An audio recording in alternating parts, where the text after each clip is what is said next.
Vamos lá, amores da minha vida! Bem-vindos, vamos nós a mais uma de nossas aulas. E aí, reparem, na aula anterior, nós falávamos sobre os princípios que regem a ação penal pública e que regem a ação penal privada. E aí, veja, nós vimos que a ação penal pública é regida pelo princípio da indisponibilidade, enquanto a ação penal privada é regida pela disponibilidade, ou seja, a vítima tem discricionariedade no exercício do direito de queixa.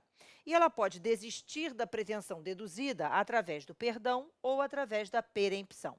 Já o Ministério Público não tem possibilidade de dispor da ação penal. Então, a ação penal é indisponível, é o que estabelece o artigo 42 do Código de Processo Penal. Está lá escrito, o Ministério Público não poderá desistir da ação penal. Embora a gente saiba que o MP ele pode, no momento das alegações finais ou memoriais, se manifestar pela absolvição. Ele é custos legis. Então, se ele entende que a prova colhida durante o processo não corrobora aqueles argumentos que ele apresentava na denúncia, então, na verdade, ele opina pela absolvição, mas a posição majoritária é de que o juiz pode, ainda assim, condenar. A gente tem que refutar isso, e se aparece na nossa prova uma hipótese em que o Ministério Público se manifestou pela absolvição, veja, a gente tem que sustentar, eu falei isso na aula anterior, que não há interesse na condenação, que o Estado não tem interesse na condenação e que, por isso, o juiz deve absolver. Ok? Mas presta atenção agora, porque a ação penal pública ela tem uma discussão acerca da sua indivisibilidade ou divisibilidade. Aí surge a preocupação, a ação penal pública é divisível ou indivisível? Bom, a ação penal privada, nós não temos dúvida, ela é regida pelo princípio da indivisibilidade. Então, a gente não tem dúvida a respeito disso, né? Então, a ação penal privada é indivisível. E essa indivisibilidade da ação penal privada, ela está consagrada no artigo 48, no artigo 49 e no artigo 51, todos do Código de Processo Penal. Então, são artigos que consagram a indivisibilidade da ação penal privada. E aí, gente, olha só, o problema é o seguinte, presta atenção, a vítima, ela oferece a queixa se quiser. No momento em que ela oferece a queixa se quiser, surge a preocupação. Espera aí, ela também não pode, já que ela tem discricionariedade, ela pode escolher em face de quem? Não. O direito de punir não é dela, isso não é vingança pessoal, isso não é vingança privada. Então, a vítima, ela não pode escolher em face de quem ela vai oferecer a queixa. Ela pode escolher entre oferecer a queixa ou não oferecer a queixa. Mas, se ela for oferecer a queixa, tem que ser em face de todos os possíveis infratores. E aí estabelece o artigo 48 do Código de Processo Penal. A queixa contra um obriga o processo de todos e o Ministério Público velará pela sua indivisibilidade. Reparem que o MP aqui, ele funciona como um fiscal do princípio da indivisibilidade da ação penal privada. Entenderam? E olha só o que estabelece o artigo 49. A renúncia em favor de um dos autores do crime a todos aproveita. O grande problema, gente, é que em função desse artigo 48, do artigo 49, surge uma discussão acerca do modo como o Ministério Público vai exercer esse papel fiscalizador. Como é que o MP fiscaliza essa figura da indivisibilidade da ação penal privada? E daí surgem três correntes, e a gente precisa entender essas três correntes para entender qual é a defesa que a gente tem que fazer na hora da prova, numa situação como essa. Da mesma forma, a gente tem que lembrar que a indivisibilidade da ação penal privada pode colocar tudo a perder se você for oferecer uma queixa e oferecer a queixa somente em face de um dos possíveis infratores, né? Então, eu preciso que você saiba que existem essas três correntes. Então, vamos analisar quais são as três posições? Então, uma coisa é certa, ou tem processo contra todo mundo, ou não tem processo contra ninguém, quando eu estiver diante de um crime de ação penal privada. A pergunta é, como é que o Ministério Público vai controlar ou fazer com que isso funcione, tá? Então, vamos lá. A primeira hipótese aqui é a seguinte. Então, primeira corrente. Essa corrente é a corrente mais antiga, dos autores clássicos e tal. Mas hoje ela não é mais a corrente majoritária, tá? Então, o posicionamento majoritário não é esse. Ficou claro? Mas veja só, o que diz essa corrente? Então, vamos imaginar que você tenha um inquérito policial no qual, num crime de ação penal privada, necessariamente, gente, vou até botar aqui, ó, assim, ó, para ficar claro. Crime de ação penal privada, ok? Então, imagine a seguinte situação. Eu tenho um inquérito policial no qual foram indiciados 2 indivíduos, A e B. Então, A e B foram indiciados nesse inquérito como sendo os supostos infratores nesse crime de ação penal privada. E aí, o que acontece é que, veja, a queixa é oferecida somente em face de A. Então, imagine essa hipótese. A queixa é oferecida em face de A. Espera aí, toda vez que uma queixa é oferecida, antes do juiz decidir se recebe ou não a queixa, vai ouvir o custos legis. Então, vai abrir vista ao Ministério Público para o MP se manifestar, tá? E aí, o que acontece de acordo com essa primeira corrente? Para essa primeira corrente, o MP, que é fiscal do princípio da indivisibilidade, deveria, numa situação como essa, verificando que a queixa foi oferecida em face de A, quando, na verdade, também existiam indícios de autoria em relação a B, o MP vai aditar a queixa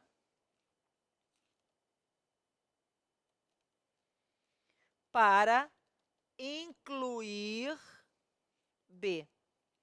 E ele faz isso com base no artigo 48, que diz: a queixa contra um obriga o processo de todos, combinado, gente, com o artigo 45.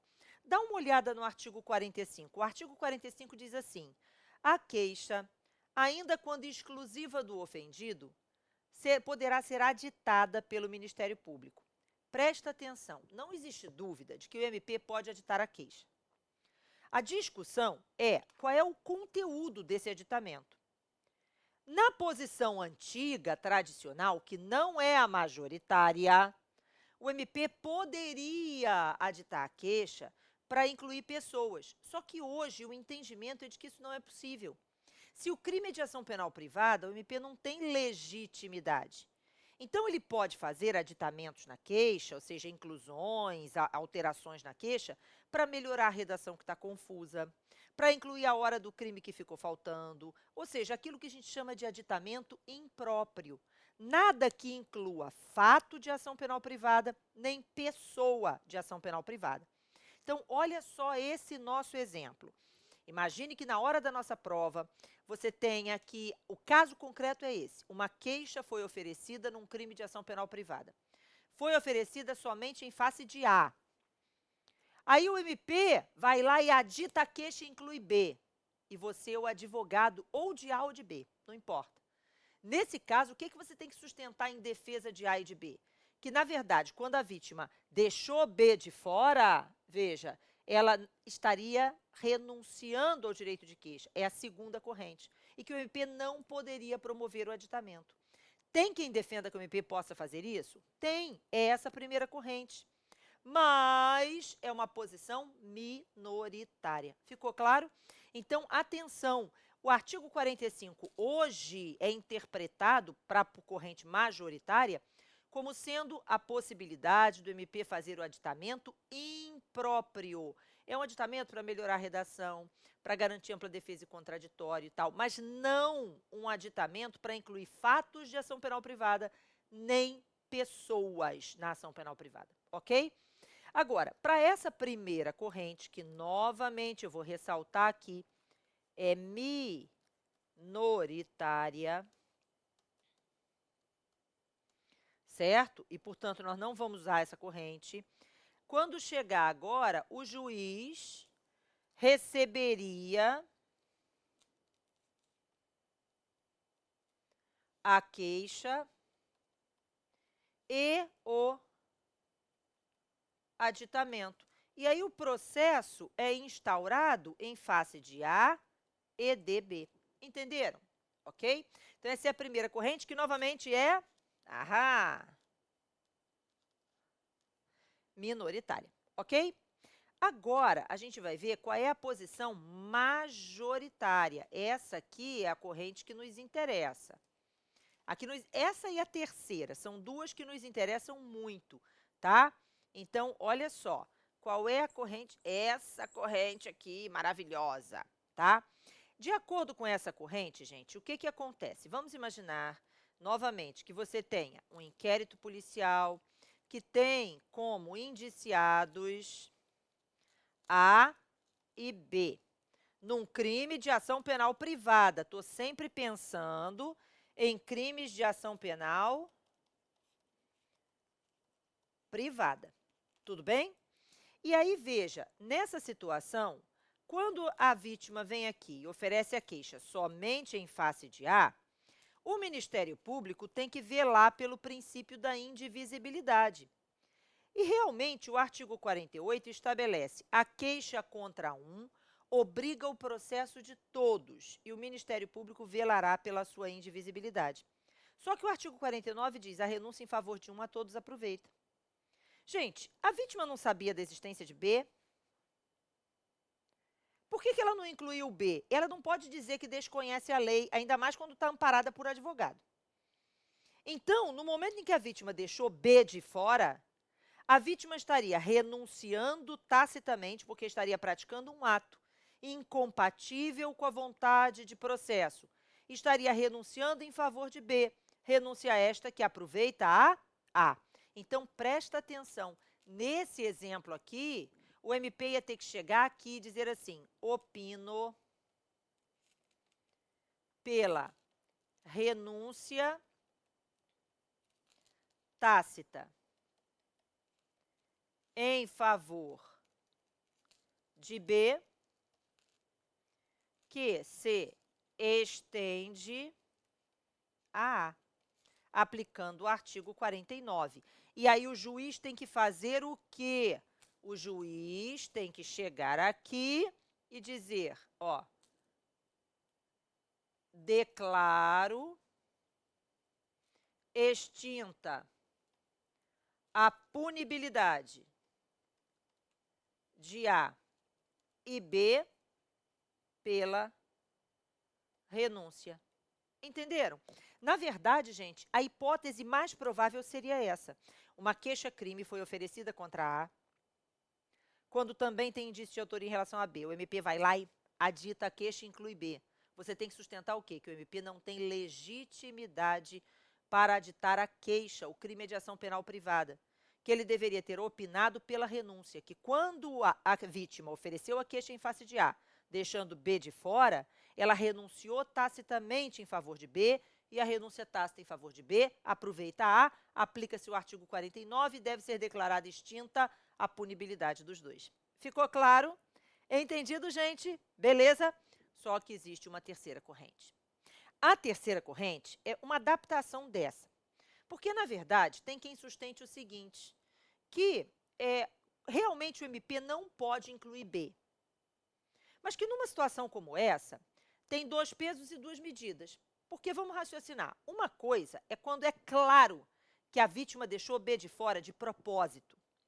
Nesse caso, se a vítima tiver deixado B de fora de propósito, eu não tenho dúvida, ela renunciou em relação a B e a renúncia deve aproveitar a A. Mas se a gente estiver na dúvida sobre se a vítima deixou B de fora de propósito ou não e tal, por que o MP, em vez de aditar ou em vez de opinar pela renúncia, não pede ao juiz para que a vítima seja intimada para que ela própria inclua B, sob pena de renúncia? Então, agora vamos lá. Vamos imaginar que a hipótese seja essa, numa questão de prova. Isso não seria numa peça, mas seria numa questão, né? Ou até, talvez, pode ser um recurso em sentido estrito contra a decisão que declarou extinta a punibilidade, porque de decisão que declara extinta a punibilidade cabe recurso em sentido estrito.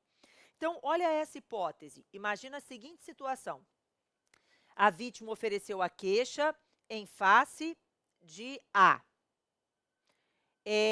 Aí, você é advogado da vítima, ofereceu a queixa em face de A. o MP opinou pela renúncia. O juiz declarou extinta a punibilidade pela renúncia. Imagina essa hipótese, tá? E aí você, depois disso, é intimado. Olha só, aí você vai falar, não, peraí. O juiz não deve declarar extinta a punibilidade sem primeiro dar a oportunidade da vítima incluir B. Entenderam? Então, essa seria uma opção caso você esteja pela vítima. Então, cuidado, são 3 correntes, tá? Agora, a ação penal privada é indivisível. E aí vai surgir a dúvida, e a ação penal pública? Gente, a ação penal pública tem também várias correntes. Mas é o seguinte, não existe nenhum artigo na lei que diga que a ação penal pública é indivisível. A lei não tem nada dizendo isso. Só que a ação penal pública é obrigatória. E uma vez que está presente o princípio da obrigatoriedade, se presentes as condições da ação, presentes os indícios de autoria contra 50 pessoas, quantas pessoas você espera que sejam denunciadas? Os 50. Então, grande parte da doutrina vai dizer o seguinte, que a ação penal pública é indivisível, porque a indivisibilidade é uma consequência óbvia do próprio princípio da obrigatoriedade. Entendeu? Agora, presta atenção para você não se confundir. Tem quem diga que a ação penal pública é divisível e tem quem diga que, no caso da ação penal pública, eu não preciso de um segundo princípio, porque a obrigatoriedade se basta, tá bom? Mas a gente vai fazer muito exercício sobre isso ainda, certo? No próximo bloco, nós vamos falar sobre a representação e todos os problemas que envolvem esse instituto, tá? A gente volta já já.